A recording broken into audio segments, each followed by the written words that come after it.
Hi friends, welcome to our channel. Brahmamudi serial next ఎపిసోడ్లో ఏం జరగబోతోందో ఈ వీడియోలో చూసి తెలుసుకుందాం. కావ్యకి టిప్ ఇచ్చిన రాజ్ అసలేం జరిగింది అని తెలుసుకోవడానికి ఈ వీడియోని స్కిప్ చేయకుండా ఎండ్ వరకు చూసేయండి.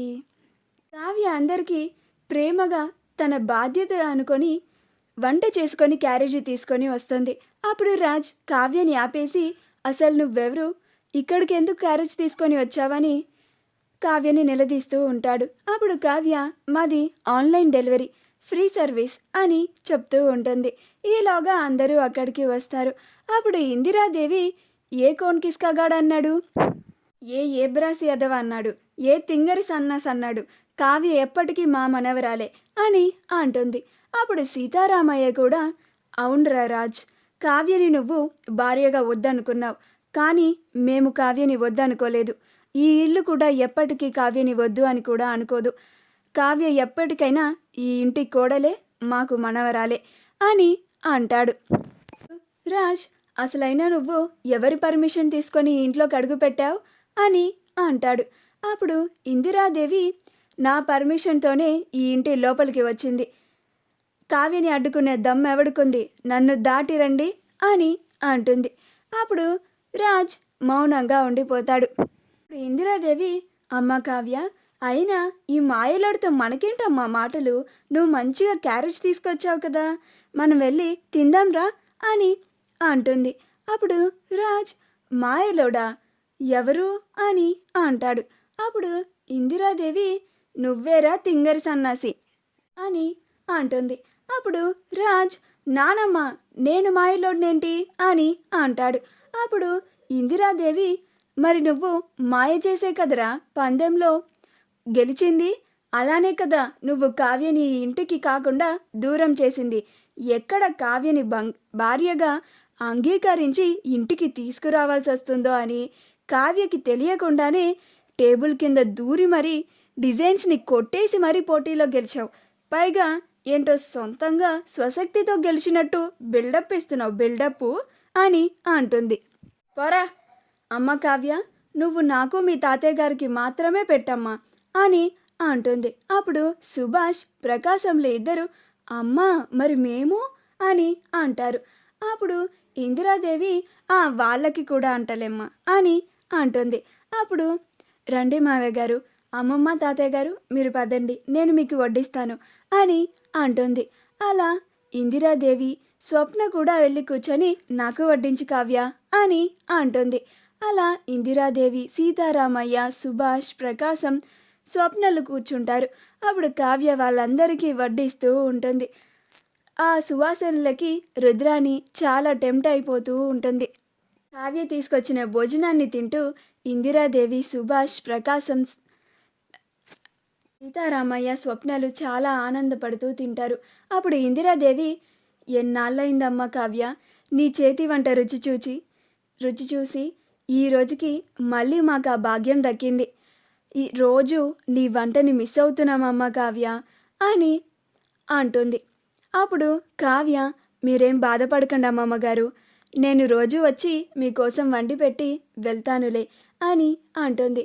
అప్పుడు ఇందిరాదేవి విన్నావా బావా, కావ్య మన కోసం రోజు మన ఇంటికి వచ్చి మన కోసం భోజనం చేసి మన కోసం అన్నీ రెడీ చేసి వెళ్తుందంట. రోజు మనం ఇంకా కావ్య చేసిన భోజనమే తినచ్చు అని అంటుంది. సీతారామయ్య విన్నాను చిట్టి అని అంటాడు.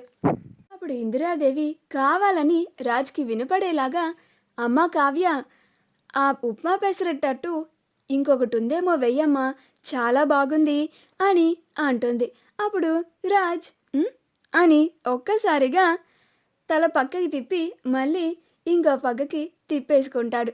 అప్పుడు ఇందిరాదేవి కొంతమందికి ఈ అదృష్టం ఉండదులే అమ్మా కావ్య, మాకుందిగా, చక్కగా ఈ ఉన్నవన్నీ కడుపు నిండా తింటాను అని అంటుంది.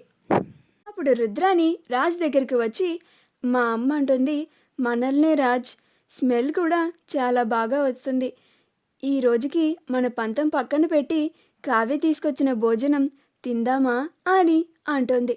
అప్పుడు రాజ్ ఏంటత్తా నువ్వు కూడా మౌనంగా ఉండు అని అంటాడు.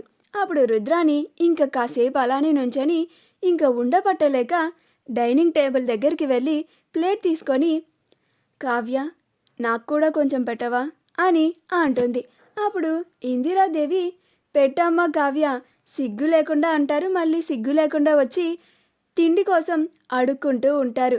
అయినా ఇన్నాళ్ళు సిగ్గు లేకుండానే కదా ఇంట్లో పడుంటుంది, ఏం పర్లేదులే పెట్టమ్మా అని అంటుంది. అప్పుడు కావ్య అలాగే అమ్మమ్మ అని రుద్రానికి కూడా భోజనం వడ్డిస్తుంది.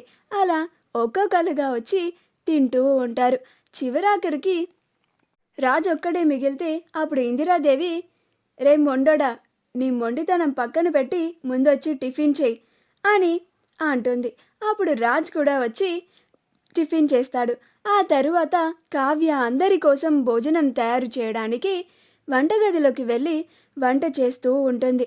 అప్పుడు రాజ్ వంటగదిలోకి వచ్చి, హలో కళావతి గారు, మీరు ఈ ఇంట్లో వాళ్ళందరి కోసం క్యారేజీ తీసుకొచ్చారు. ఇప్పుడు మళ్ళీ భోజనం చేయడానికి పని మనిషి అవతారం ఎత్తి ఈ ఇంట్లో వంటలు చేస్తుంది చాలు. ముందు అర్జెంటుగా ఇక్కడి నుంచి వెళ్ళిపో అని అంటాడు. అప్పుడు కావ్య, మీరు ఎన్నన్నా ఏమన్నా నేను మాత్రం రోజు ఈ ఇంటికి వచ్చి అందరి కోసం భోజనం చేసి వెళ్తాను అని అంటుంది. అప్పుడు రాజ్, నీకు నా మాట అంటే లెక్కలేదా అని అంటాడు.